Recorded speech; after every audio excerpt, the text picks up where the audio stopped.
Valens, fully Flavius Julius Valens Augustus, was Eastern Roman Emperor from 364 to 378. He was given the eastern half of the empire by his brother Valentinian I after the latter's accession to the throne. Valens, sometimes known as the last true Roman, was defeated and killed in the Battle of Adrianople, which marked the beginning of the collapse of the decaying Western Roman Empire. Life. Appointment as Emperor. Valens and his brother Valentinian were both born in Sebae into an Illyrian family in 328 and 321 respectively. They had grown up on estates purchased by their father Gratian the Elder in Africa and Britain. While Valentinian had enjoyed a successful military career prior to his appointment as emperor, Valens apparently had not. He had spent much of his youth on the family's estate and only joined the army in the 360s, participating with his brother in the Persian campaign of Emperor Julian. In February 364, reigning Emperor Jovian, while hastening to Constantinople to secure his claim to the throne,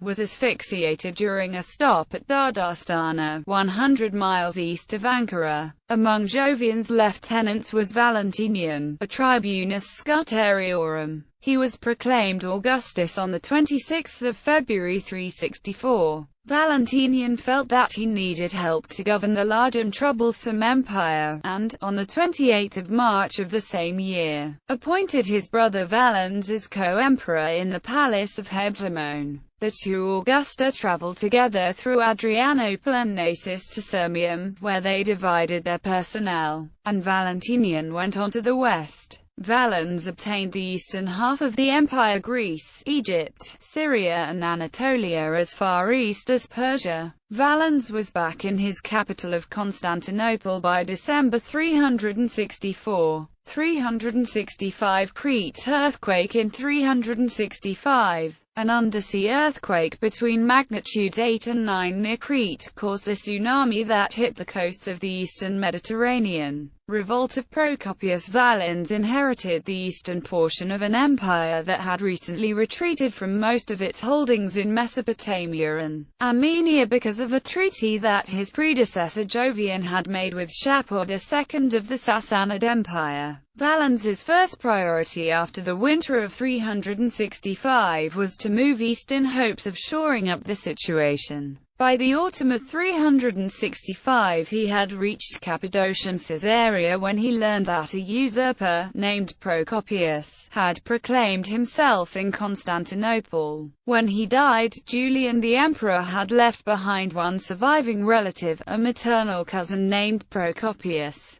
Procopius had been charged with overseeing a northern division of his relative's army during the Persian expedition and had not been present when Jovian was named his successor. After narrowly escaping arrest, he went into hiding and re-emerged at Constantinople, where he was able to convince two military units passing through the capital to proclaim him emperor on the 28th of September 365. Though his early reception in the city seems to have been lukewarm, Procopius won favor quickly by using propaganda to his advantage. He sealed off the city to outside reports and began spreading rumors that Valentinian had died. He began minting coinage flaunting his connections to the Constantinian dynasty, and he further exploited dynastic claims by using the widow and daughter of Constantius II to act as showpieces for his regime. This program met with some success,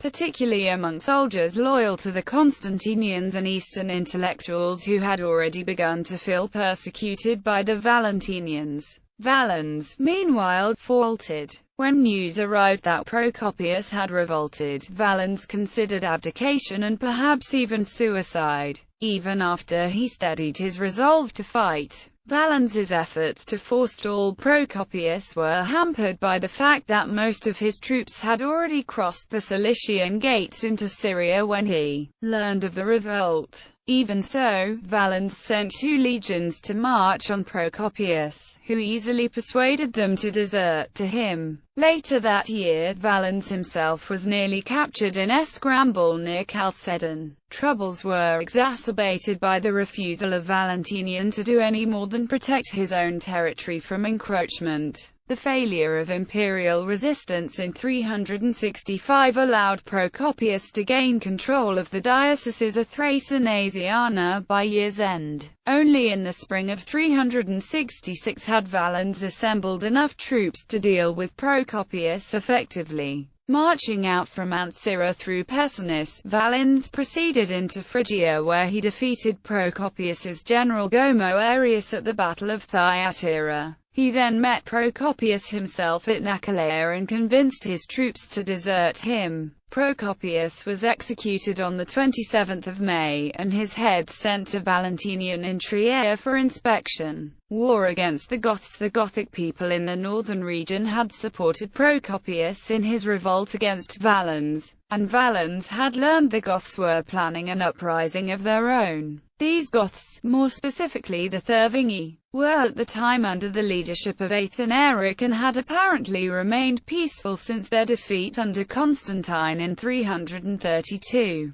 In the spring of 367, Valens crossed the Danube and marched on Athanaric's Goths. These fled into the Carpathian Mountains, and eluded Valens' advance, forcing him to return later that summer. In 369, Valens crossed again, from Novia Dunum, and attacked the northeasterly Gothic tribe of Gruthungi before facing Athanaric's Tervingi and defeating them. Athanaric pled for treaty terms and Valens gladly obliged. The treaty seems to have largely cut off relations between Goths and Romans, including free trade and the exchange of troops for tribute.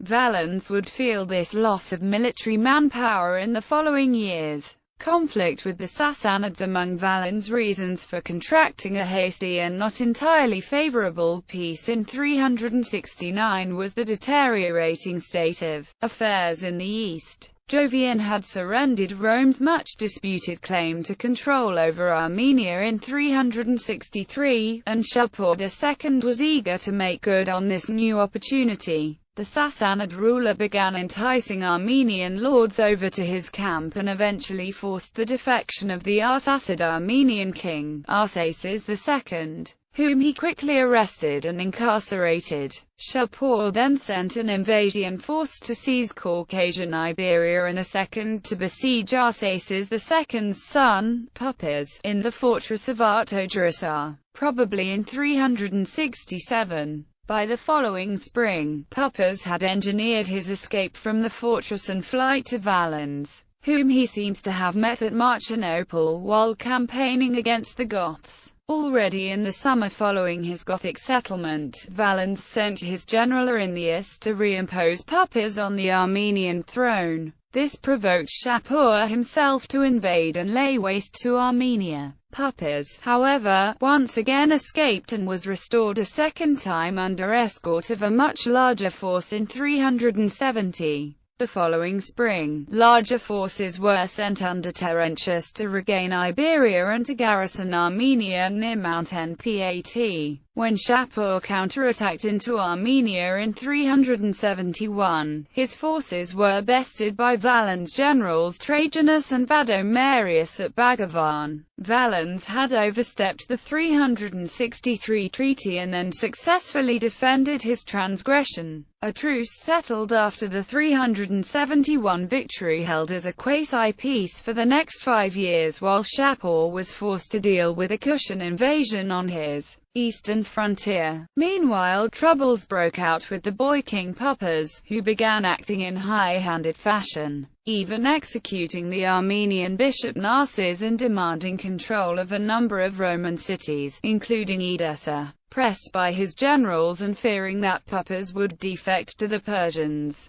Valens made an unsuccessful attempt to capture the prince and later had him executed inside Armenia. In his stead, Valens imposed another Arsacids Vrazdates, who ruled under the regency of the Sparapet Mushegai Mamikonian, a friend of Rome. None of this sat well with the Persians, who began agitating again for compliance with the 363 treaty. As the eastern frontier heated up in 375, Valens began preparations for a major expedition. Meanwhile, trouble was brewing elsewhere. In Isauria, the mountainous region of western Cilicia, a major revolt had broken out in 375, which diverted troops formerly stationed in the east. Furthermore, by 377, the Saracens under Queen Mavia had broken into revolt and devastated a swath of territory stretching from Phoenicia and Palestine as far as the Sinai. Though Valens successfully brought both uprisings under control, the opportunities for action on the eastern frontier were limited by these skirmishes closer to home. In 375, Valens' older brother Valentinian suffered a burst blood vessel in his skull while in Pannonia, which resulted in his death on the 17th of November, 375. Gratian, Valentinian's son and Valens' nephew, had already been associated with his father in the imperial dignity and was joined by his half-brother Valentinian II, who was elevated,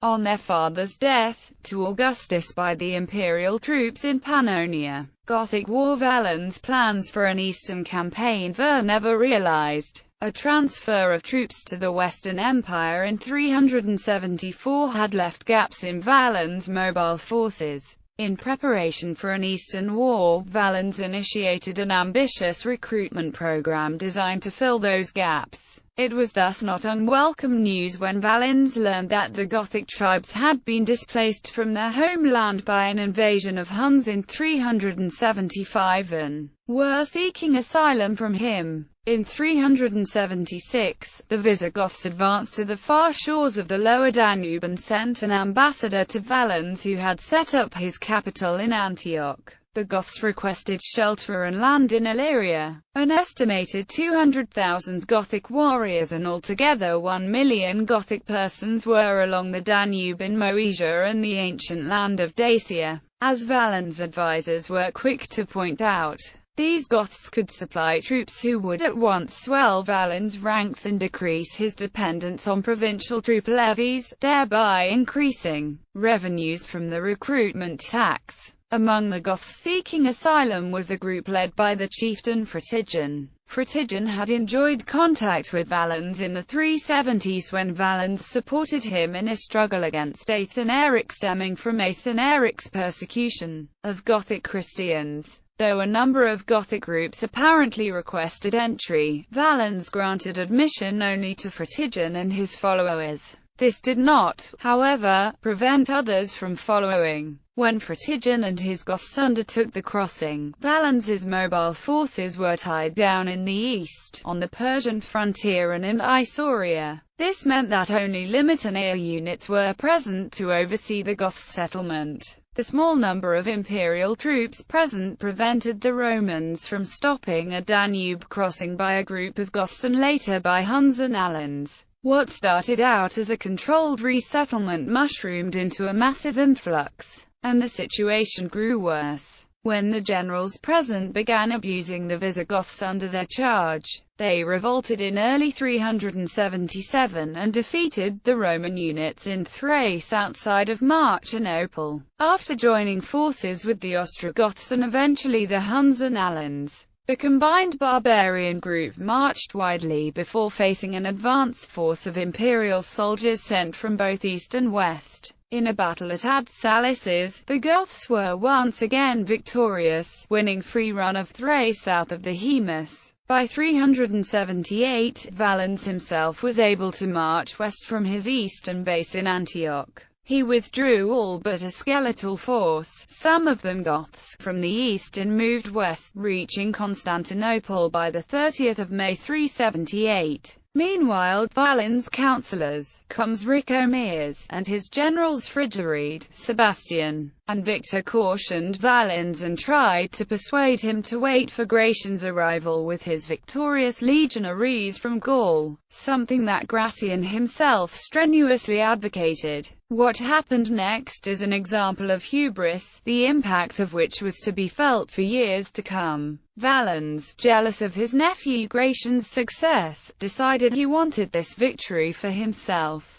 Battle of Adrianople, and death of Valens after a brief stay aimed at building his troops' strength and gaining a toehold in Thrace. Valens moved out to Adrianople. From there, he marched against the confederated barbarian army on the 9th of August 378 in what would become known as the Battle of Adrianople. Although negotiations were attempted, these broke down when a Roman unit sallied forth and carried both sides into battle. The Romans held their own early on but were crushed by the surprise arrival of Visigoth cavalry which split their ranks. The primary source for the battle is Ammianus Marcellinus. Valens had left a sizable guard with his baggage and treasures, depleting his force. His right-wing cavalry arrived at the Gothic camp sometime before the left wing arrived. It was a very hot day and the Roman cavalry was engaged without strategic support, wasting its efforts while they suffered in the heat.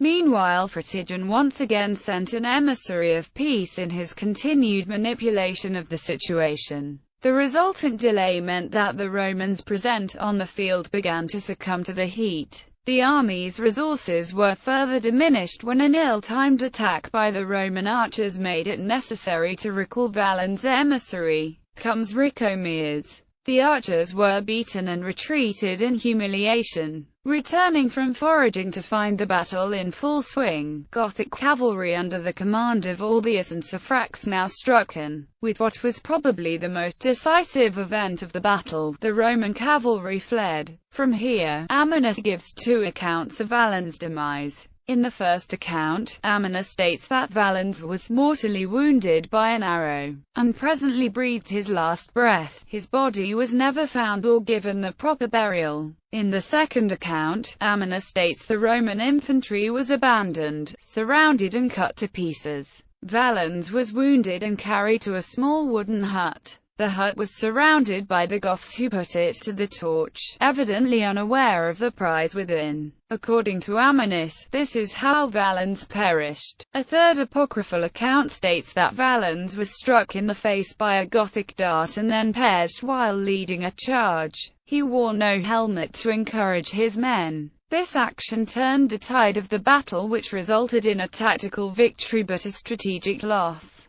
The church historian Socrates likewise gives two accounts for the death of Valens. Some have asserted that he was burnt to death in a village whither he had retired, which the barbarians assaulted and set on fire. But others affirm that having put off his imperial robe he ran into the midst of the main body of infantry, and that when the cavalry revolted and refused to engage, the infantry were surrounded by the barbarians, and completely destroyed in a body. Among these it is said the emperor fell, but could not be distinguished, in consequence of his not having on his imperial habit. When the battle was over, 2/3 of the eastern army lay dead. Many of their best officers had also perished. What was left of the army of Valens was led from the field under the cover of night by comes Ricomer and General Victor. J.B. Berry, a noted historian of the period, provides specific interpretation on the significance of the battle. It was a disaster and disgrace that need not have occurred. For Rome, the battle incapacitated the government. Emperor Gratian, 19 years old, was overcome by the debacle, and until he appointed Theodosius I,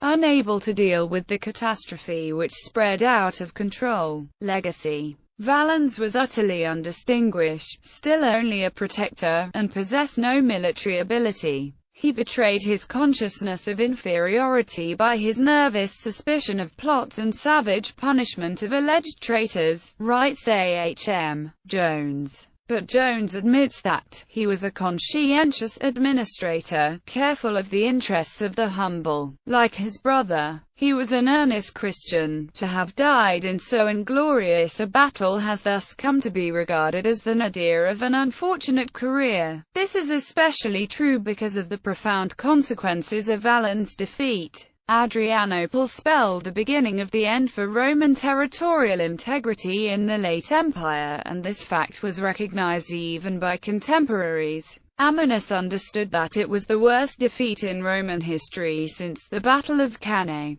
and Rufinus called it the beginning of evils for the Roman Empire then and thereafter. Valens is also credited with the commission of a short history of the Roman state. This work, produced by Valens' secretary Eutropius, and known with the name Breviarium ab urbe condita, tells the story of Rome from its founding. According to some historians, Valens was motivated by the necessity of learning Roman history, that he, the royal family and their appointees might better mix with the Roman senatorial class. Struggles with the religious nature of the empire during his reign. Valens had to confront the theological diversity that was beginning to create division in the empire. Julian had tried to revive the pagan religions. His reactionary attempt took advantage of the dissensions between the different factions among the Christians and a largely pagan rank-and-file military. However, in spite of broad support, his actions were often viewed as excessive, and before he died in a campaign against the Persians, he was often treated with disdain. His death was considered a sign from God. Like the brothers Constantius II and Constans, Valens and Valentinian I held divergent theological views. Valens was an Arian and Valentinian I upheld the Nicene Creed. When Valens died, however, the cause of Arianism in the Roman East was to come to an end. His successor Theodosius I would endorse the Nicene Creed.